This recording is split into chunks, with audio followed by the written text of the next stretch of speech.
Jake, it's great to see you today. Thanks for having me back, Jason. Jake, you are a well-known YouTuber who does a lot of military analysis. You yourself are a U.S. military veteran. When you look at what's going on now in Russia, where the government has been forced to give huge cash bonuses for people to join the military, what do you make of that? I think it's fascinating. This was announced 3 days ago by the mayor of Moscow that they're going to be offering a one-time 1.9 ruble sign-up bonus. This is the equivalent to about 22,000 US dollars. And when I heard this blew my mind because when you factor in now the yearly salary of a contract Russian soldier plus this one-time sign-up bonus, it's close to like 6 million rubles, which is close to 60,000 US dollars. This is higher than the average annual salary of an American, let alone an American soldier signing up for the Navy or the Army or the Marines. So this just shows that they're having trouble in Russia finding people willing to sign these contracts. They've already squeezed dry all the rural areas, the impoverished areas of their empire. Anybody who wants to sign a contract, the last 2.5 years, they've had every opportunity. The billboards have been up. They've gotten pressure from their boss at work. So they have to turn to the men of Moscow. And this is Putin's power base. These are the sons and nephews of the ruling elite of Putin's regime. And Putin really doesn't want to force these people. He doesn't want to conscript them. He doesn't want to mobilize them. So they're offering these huge cash bonuses. And we'll see. We'll see if offering 22,000 US dollars is enough for a resident of Moscow willing to surrender their life for some failed meat assault in the Donbass region. So overall, what do you think this portends for the future? How is the general situation today with the Russian economy? Well, we have to ask the question, when you look at the size of the Russian economy, what is this costing Putin? Paying all these soldiers extravagant salaries, even by American standards. These are really high salaries. And this money has to come from somewhere. And this is the wealth fund of Russia, the 300 billion that Putin still had that wasn't frozen. And this money that Putin had been saving up since 2012, this was supposed to protect him and his regime and help the Russian economy survive the next 2 decades of sanctions.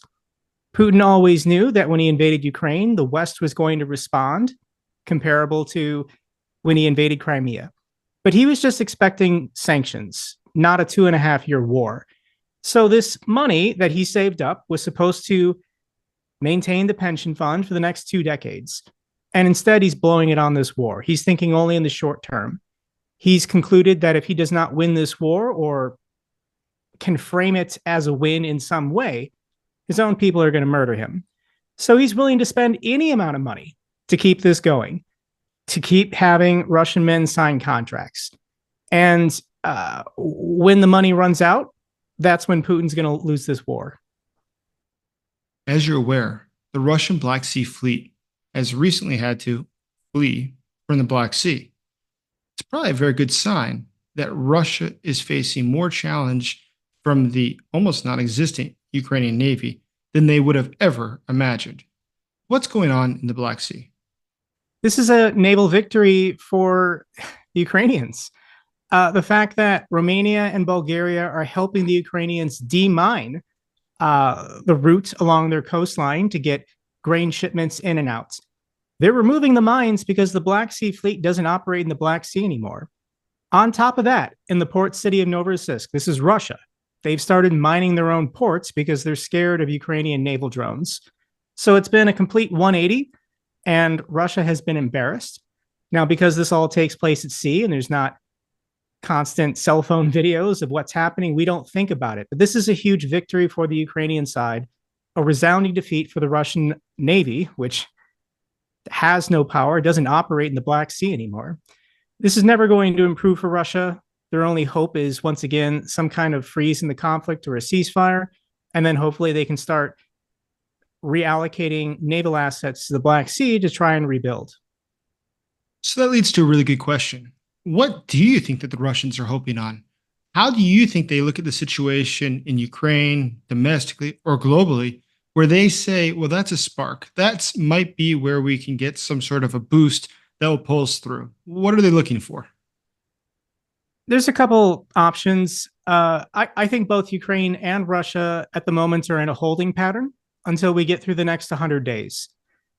A lot rides on the November election here in the United States because there's huge policy differences between Trump and now presidential candidate Kamala Harris. And I think for the Ukrainians, they can't commit to a new offensive until they know that they're going to keep receiving military aid from the United States next year. Until the November election and they can see who wins and what they're being told, they just can't commit to any large operations. And as for the Russians, they're still pushing hard. They're still going on the offensive, trying to take as much land as they can, because they're hoping, once again, in November, politics will change. They'll be able to get some kind of ceasefire, some kind of freeze in the conflict. And maybe through negotiations, they can get more territory, more cities, more land. But they don't know. They have to plan for both scenarios. Both sides are doing this, depending on this outcome in the next 100 days. Jake, you're quite outspoken that you think that Kamala Harris would offer better opportunities to Ukraine than Trump. But why do you think that she would be a departure from the Biden administration? As you're well enough aware, the Biden administration has done a lot to hamstring Ukraine. It didn't allow for F-16s, didn't allow for ATACMS, didn't allow for HIMARS. It doesn't allow Ukraine today to attack within Russia beyond the short distance of the Ukrainian border. When you look at this, it's bleeding Ukraine dry. Why do you think that Harris will do something different? It's easy to focus on, the restrictions without thinking about all the benefits. The Biden administration sharing intelligence, training, there's a lot they're willing to do to help Ukraine defend, but National Security Advisor Jake Sullivan has come to this conclusion that under no circumstances should Russia be allowed to collapse. The fear among Western leaders is loose nukes. If Russia collapses, warlords will pop up fighting for resources and they'll all have nuclear weapons. That's the nightmare scenario that people in the West have been trying to avoid the last 2.5 years. So would a Kamala Harris administration differ from that? And I think it's too early to tell, given that we don't know who Kamala Harris's vice presidential pick will be. If it's Senator Mark Kelly, I think that would be more favorable towards Ukraine. I don't specifically know, for example, the politics of Governor Josh Shapiro or Transportation Secretary Pete Buttigieg. This hasn't been selected, but when new people are brought in, they bring with them people from their home states, people from their previous campaigns and administrations. So it's too early to say how it'll be different, but I just want, at a bare minimum, a continuation of the same. President Biden has visited Ukraine. President Biden cares about Ukraine. Same with Vice President Kamala Harris. And I have no surety or sense of confidence coming from the Trump campaign that they'll continue supporting Ukraine militarily at all. So for me, if I only have these two options, I'm going to be the strongest advocate I can for the one that I know will continue supporting Ukraine through 2025. Jake, I'm sure you're aware that recently a Wall Street Journal piece came out written by former Secretary of State for Trump, Mike Pompeo, who argued that Trump would be better for Ukraine than Kamala Harris or than Biden administration. In this piece, Pompeo lays out several arguments of what a Trump policy towards Ukraine would be. This includes lowering oil prices to put pressure on Russia by tightening relations with countries like Saudi Arabia. He argues further that Trump would improve and revitalize NATO, that Trump would give Ukraine a $500 billion loan, far dwarfing any other sort of monetary assistance that Ukraine has received. This would operate like Lend-Lease. Also, Pompeo says that Trump will lift the restrictions on Ukraine using long-range weapons within Russia. The article concludes with Pompeo saying, quote, "To those who doubt, the last thing Mr. Trump wants in a second term is a foreign policy failure that distracts from his domestic agenda and makes Mr. Biden's botched withdrawal from Afghanistan look like a success in comparison." What do you make of that? How would you respond to it? There's a lot to unpack there. The first thing is that when Trump's surrogates speak for Trump, they're not actually speaking for Trump. And proof of this is Project 2025. Everyone who works for Trump also works on Project 2025. They're screaming, this is the Trump agenda for the next 4 years. And when you ask Trump, what is this Project 2025 that you're proposing? He says, I have nothing to do with it. So there are a lot of people who serve Donald Trump speaking for Trump, and the only one who speaks for Trump is Trump. So whatever plan you just read to me or shown to me, if it didn't come out of the mouth of Donald Trump, I mean, even if it came out of the mouth of Donald Trump, I'm not sure I would believe it because he's all over the map. What he says is nonsensical. So a couple of those points, improving the relations with Saudi Arabia. The reason why we have poor relations with Saudi Arabia is because they murdered journalists. The embassy in Istanbul, they sawed a guy's head off. Saudi Arabia is not, they're our regional ally because the other alternative is Iran. But to say we're going to be nice to the Saudis and they're going to magically pump more oil for us for less money, they're going to earn less money for themselves to just be nice to us. That's fantasy talk. Saudi Arabia only cares about Saudi Arabia. As far as lifting the restrictions on long-range weapons inside of Russia, I want to hear Trump say that with his own mouth, which he's not going to do.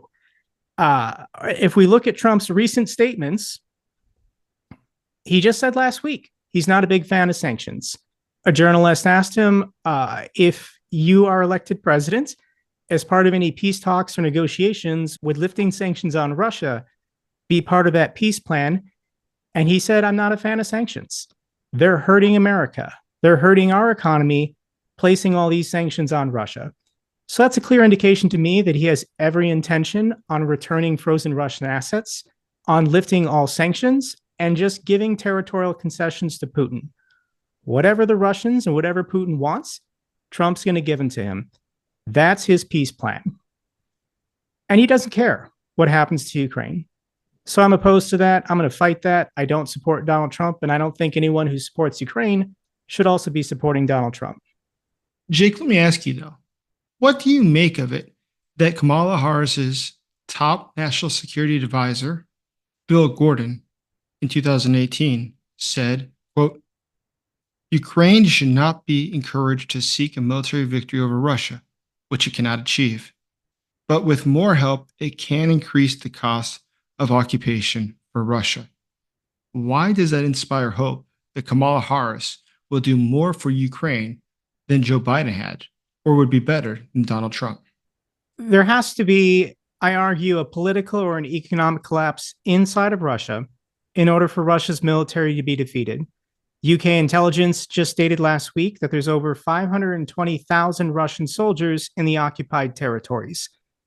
The idea that the NATO alliance is going to give Ukraine enough metal and weapons and bombs to hunt down and kill 520,000 Russian soldiers in the occupied territories to liberate them all, while the Russian economy is still great, Putin's political base is still strong, and they're still regenerating their forces to send them in. I would love it. I would love it if Ukrainian soldiers, were all super soldiers that had a 20-to-1 casualty rate and they just liberated all this territory. But we've seen the difficulty with the drones, with the mines, with artillery. If Ukraine goes on the offensive to liberate their territory by force, the casualty rates for Ukraine would be astronomical. So I know people don't want to hear this, that it is about buying time, trading this wheat field for Russian resources, armored vehicles, and their personnel. Russia is pushing themselves to the max to look as strong as possible, to give themselves the best negotiating position possible. But they know their resources are not infinite. They can't do this for another 2.5 years, clearly. Russia is desperate for peace talks, for some kind of ceasefire or negotiation. That's why they have their puppet Viktor Orban going on this world peace tour to Moscow and Beijing and Mar-a-Lago. The dictators of the world are all chatting each other. They're in a group chat saying, we got to be careful. These are perilous times for us. We have to stick together. And destroying Ukraine, the idea of democracy in Ukraine, is still their number one priority. So let's imagine if it was up to you and you could decide the U.S. foreign policy, what should the U.S. be doing now to support Ukraine? I do want to see the restrictions lifted. I think anything that's a military target inside of Russia is a fair military target. Russia's the one who started this war. If Putin doesn't want to lose power, if Putin doesn't want his regime to collapse, he can stop this war. The war stops as soon as Russian soldiers are just pulled back to their own country. They say it's a fantasy to return to the 1991 borders. My counter argument is you're lucky if we allow this to go back to the 1991 borders. Because if this war keeps going, you're not going to have a country anymore. Russia, I argue, should be broken up into 14 different countries, the size of Belarus.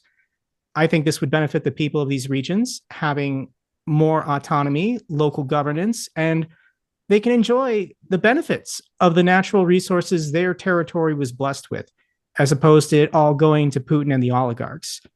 So that's the compromise that I think the West should continually offer the Russians. The 1991 borders is a good deal for them at this point, given all the heinous war crimes they've committed. So yes, lift the restrictions. There can always be more sanctions. I personally would support more aggressive strikes on Russia's exports and imports. I think oil tankers returning to fill up, I argue those are valid military targets. If the Russian government controls the oil and energy resources of the state, and that's what's funding this war, by Russia's own logic, according to Ukraine, attacking grain ships, those are valid military targets.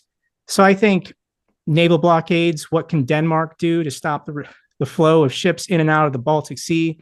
There's lots of things I would argue that Russia's getting a free pass on now, that if the West wanted to get serious, we could cripple the Russian economy faster. Let me ask you just one last question. You mentioned the fear that many have in Washington that seems to have paralyzed the current White House about escalation or that nuclear weapons are on the loose.